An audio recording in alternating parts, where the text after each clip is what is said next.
আসসালামু আলাইকুম everyone, welcome back to my channel cooking studio by Sayeda. আশা করি আপনারা সবাই ভালো আছেন। কুকিং স্টুডিওর আজকের আয়োজনে সরষে ইলিশ। চলুন দেখে নিই এর প্রস্তুত প্রণালী। এখানে আমি একটি বড় সাইজের ইলিশ মাছ নিয়েছি। সেখান থেকে আমি 7 পিস মাছ রান্না করব আর 1 পিস ডিম। প্রথমে আমি একটি প্যানে 1/4 কাপ সরষের তেল নিয়েছি। তেল ভালো করে গরম হয়েছে কিনা সেটা দেখার জন্য চামচের আগায় অল্প একটু পেঁয়াজ নিয়ে নেড়ে নিচ্ছি। যখন দেখবেন এইভাবে ফুটে উঠছে তাহলে বুঝবেন তেলটা ভালো করে গরম হয়ে গেছে। সেই পর্যায়ে আমি দিয়ে দিচ্ছি 1 কাপ পেঁয়াজ বাটা, এরপর দিয়ে দিচ্ছি 1/2 কাপ রসুন বাটা। ভালো করে নেড়ে মেশানো হয়ে গেলে মিডিয়াম আঁচে 2 মিনিটের জন্য রেখে দেব।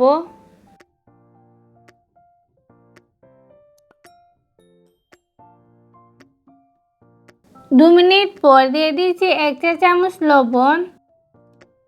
এখন ভালো করে নেড়ে মিশিয়ে নিচ্ছি।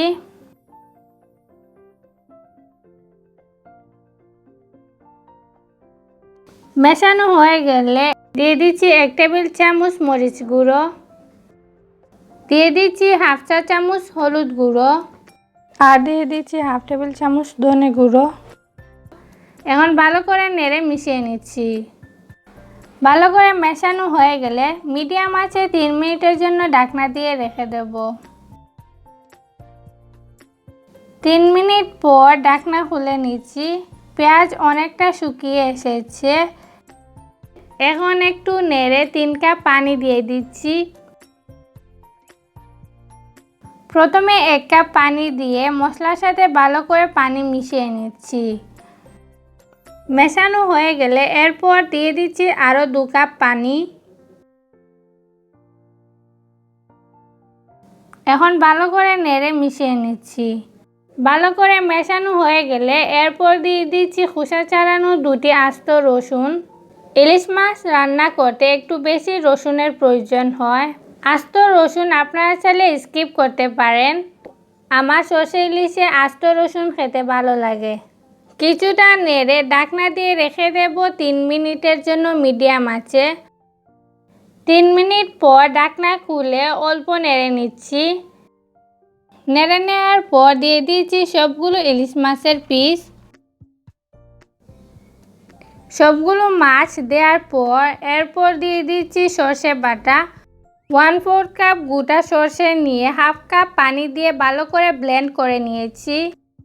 এখন ইলিশ মাছের মধ্যে দিয়ে দিচ্ছি। বাটির মধ্যে যেটুকু লাগানো ছিল সরষে বাটা সেগুলো আরেকটু পানি দিয়ে ধুয়ে দিয়ে দিয়েছি। এখন অল্প নেড়ে নিচ্ছি। আপনারা চাইলে তরকারির ঝোলটা বাড়িয়ে কমিয়ে নিতে পারেন। আমি আমার পরিমাণ মতো পানি অ্যাড করেছি।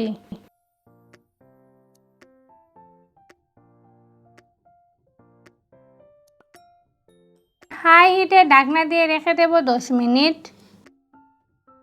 10 মিনিট পর মাছটা অনেকটা সিদ্ধ হয়ে এসেছে আর পানিটাও ফুটে উঠেছে। মাছগুলোকে এখন আলতো হাতে নাড়তে হবে, নয়তো মাছগুলো ভেঙে যাওয়ার সম্ভাবনা থাকে। আর ইলিশ মাছগুলো এমনিতেই ভেঙে যায় বেশি নাড়াচাড়া করলে। এরপর দিয়ে দিচ্ছি 1/4 কাপ লম্বা করে কাটা কাঁচামরিচ কুচি, দিয়ে দিচ্ছি 1/4 কাপ ধনেপাতা কুচি।